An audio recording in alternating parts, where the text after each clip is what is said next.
Gold, trusted gold buyers. మీరు తాకట్టు పెట్టిన బంగారాన్ని విడిపించి ఈ రోజు ఉన్న మార్కెట్ ధరకు కొనబడను.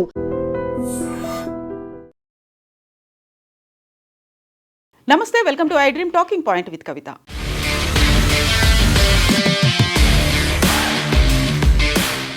H1B వీసాలకు సంబంధించి రోజుకొక ట్విస్ట్ కనిపిస్తోంది. సరికొత్తగా దానికి సంబంధించి నిబంధనలు కూడా వెలుగులోకి వస్తున్నాయి. ఈ నేపథ్యంలోనే H1B వీసాలకి సంబంధించి అమెరికా ఇంకొక ఆంక్షను కూడా విధించింది. ఎవరైతే H1B వీసాల కోసం అప్లై చేసుకుంటూ ఉంటారో వారందరి సోషల్ మీడియా అకౌంట్లని మేము చెక్ చేయబోతున్నాము. ఇప్పటిదాకా ప్రైవేట్గా ఉన్నటువంటి ఆ అకౌంట్లన్నింటినీ పబ్లిక్గా మార్చుకోండి అంటూ మరో కొత్త రూల్ని తీసుకొచ్చింది. డిసెంబర్ 15 నుంచే ఈ రూల్ అనేది అమల్లోకి రాబోతోంది.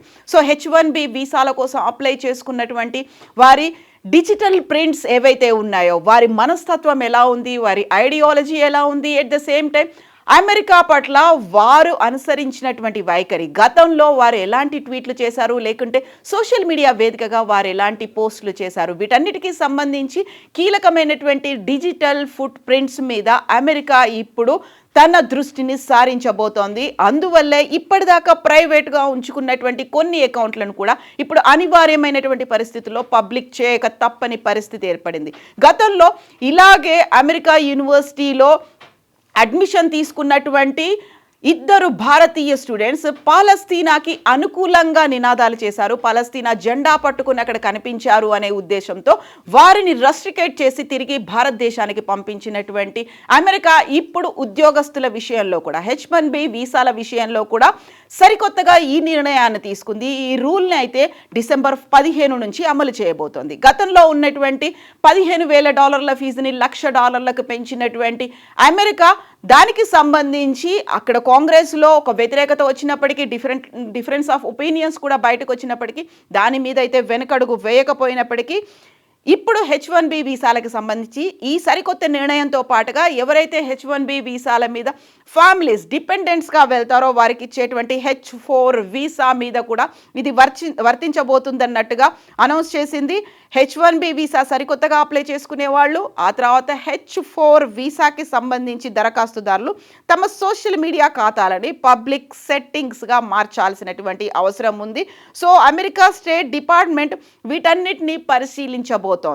అందులోనూ ఇప్పటికే స్టూడెంట్స్ ఎక్స్చేంజ్ వీసాలకి సంబంధించి ఈ నిబంధన అనేది ఉంది. వాళ్ళ సోషల్ మీడియా అకౌంట్లని ప్రైవేట్ కాకుండా పబ్లిక్గా చేయాలి అనేటువంటి నిబంధన ఉంది. దీంతో పాటుగా ఇప్పుడు H1Bతో పాటుగా H4 వీసాల కేటగిరీలో కూడా వర్తింప చేయబోతున్నారు.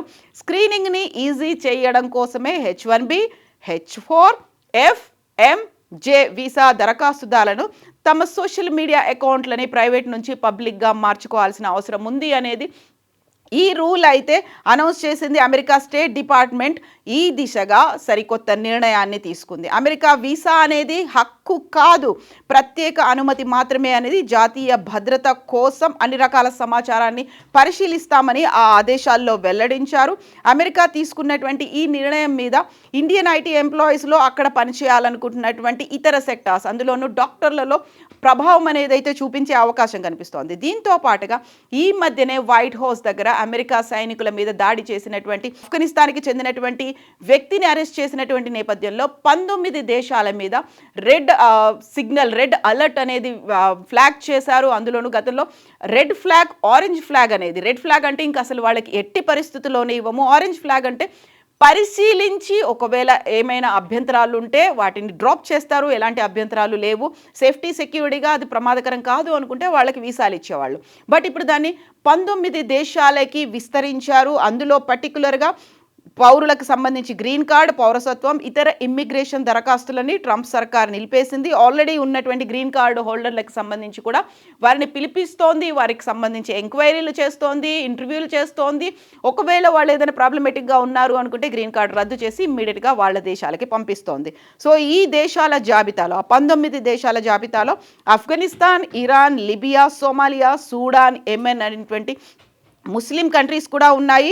ఆల్రెడీ ఉన్నటువంటి గ్రీన్ కార్డ్కి సంబంధించి వారి మీద మళ్ళీ పునః పరిశీలన కూడా జరుగుతోంది. దీంతో పాటుగా ఉద్యోగులకు సంబంధించి కొత్త పర్మిట్ల మీద కూడా తలనొప్పులు అనేవి కూడా వచ్చాయి. వర్క్ పర్మిట్ల కాల పరిమితిని తగ్గించేశారు. గతంలో శరణార్థులు, ఆశ్రయం కోరుకున్న వారు, లేకుంటే గ్రీన్ కార్డు కోసం ఎదురు చూస్తున్నటువంటి వారికి అమెరికా ట్రంప్ సర్కార్ షాక్ ఇచ్చింది అనేటువంటి ఇంకొక వార్త కూడా ఉంది. పౌరసత్వం మరియు immigration services, US citizenship and immigration services తీసుకున్నటువంటి సంచలన నిర్ణయం ప్రకారం వర్క్ పర్మిట్ల గరిష్ట కాల పరిమితి అనేది 5 ఏళ్ళు ఉండేది ఇప్పటిదాకా. దాన్ని కేవలం 18 months అంటే 1.5 year వరకు మాత్రమే పరిమితం చేశారు. ఈ మార్పు కారణం భద్రతను పెంచడం, తరచుగా తనిఖీలు చేయడం అనేది USICS ఐడెంటిఫై చేసింది. గతేడాది జరిగినటువంటి క్యాపిటల్ సిటీ DC మీద జరిగినటువంటి అటాక్ కావచ్చు, లేకపోతే ఇటీవలే జరిగినటువంటి దాడి కావచ్చు, ఈ నేపథ్యంలోనే వర్క్ పర్మిట్ల కాల పరిమితిని మేము తగ్గిస్తామనేది December 5 నుంచి, అంటే ఈ రోజు నుంచే అది అమల్లోకి వస్తాయి అనేటువంటి మాటని కూడా అనౌన్స్ చేసింది US citizenship and immigration services. So 18 నెలలకు తగ్గించడం అనేది ఈ రోజు నుంచి అమల్లోకి వస్తుంది. కాబట్టి ఇప్పటి నుంచి ఎవరైతే 18 months క్రాస్ అయి ఉంటారో వారికి సంబంధించి వర్క్ పర్మిట్లని రద్దు చేస్తున్నట్టుగా కూడా అనౌన్స్ చేసింది. ఉద్యోగ అనుమతి గరిష్ట కాల పరిమితిని తగ్గించడం ద్వారా అమెరికాలో పనిచేయాలనుకునే వారు ప్రజల భద్రతకు ముప్పు కలిగించకుండా లేదా హానికరమైన అమెరికా వ్యతిరేక సిద్ధాంతాలను ప్రోత్సహించకుండా తీసుకోవచ్చు అనేటువంటి మాటని చెప్పింది. సో ఈ అటాక్స్ అనేవి జరుగుతున్నాయి కాబట్టి అందులోనూ ఈ మధ్య కాలంలో ఆఫ్ఘన్ జాతీయుడు కూడా అటాక్ చేశాడు కాబట్టి ఈ నిబంధన వర్తిస్తోంది. అండ్ సవరించినటువంటి నిబంధనల ప్రకారం శరణార్థులు ఎవరైతే ఇమిగ్రెంట్స్ ఉంటారో వారితో పాటుగా ఆశ్రయం పొందినవారు, గ్రీన్ కార్డ్ నిర్ణయాల కోసం ఎదురు చూస్తున్నటువంటి దరఖాస్తుదారులు, పరిపాలన మద్దతు ఉన్నటువంటి ఈ వన్ బిగ్ బ్యూటిఫుల్ యాక్ట్ ద్వారా వారికి 18 నెలల కాల పరిమితి మాత్రమే ఉంటుంది.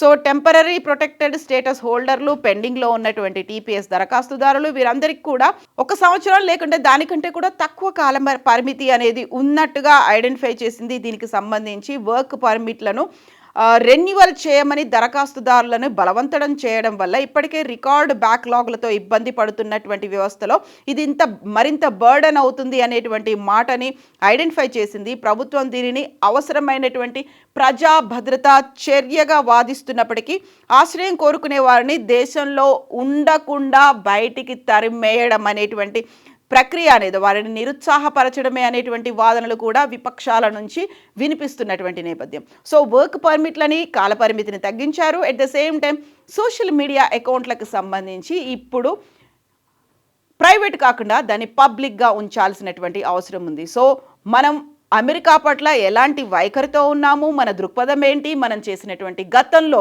కొన్నేళ్ల నుంచి చేసినటువంటి పోస్టులు ఏంటి, వాటన్నిటికీ సంబంధించి డిజిటల్ ఫుట్ ప్రింట్లను కూడా కౌంట్ చేయబోతోంది అమెరికా ప్రభుత్వం. ఈ సరికొత్త నిబంధనల గురించి మీరేమనుకుంటున్నారో కామెంట్స్ రూపంలో తెలియజేయండి. నిజంగా ప్రస్తుతం ఉన్నటువంటి సమాజం దేనికి ప్రయారిటీ ఇస్తుంది? ఆర్థిక సంబంధాల చుట్టూ మాత్రమే తిరుగుతుంది. మళ్ళీ ఎన్నికలంగానే చాలా విరక్తి కలుగుతున్నాం. మంచి అనిపిస్తుంది కదా, లేడీస్ కూడా ఛాలెంజింగ్ జాబ్స్ చేసినప్పుడు చాలా బాగుంటది. ట్రాఫిక్ అసిస్టెంట్స్ గా నియమించిన ట్రాన్స్జెండర్స్ అందరితో సాల్యూట్ చేయించుకుంటున్నారు. ఫుడ్ డెలివరీ ఇవ్వటానికి వెళ్ళినటువంటి డెలివరీ బాయ్ అనిల్ పై కళ్ళ ముందు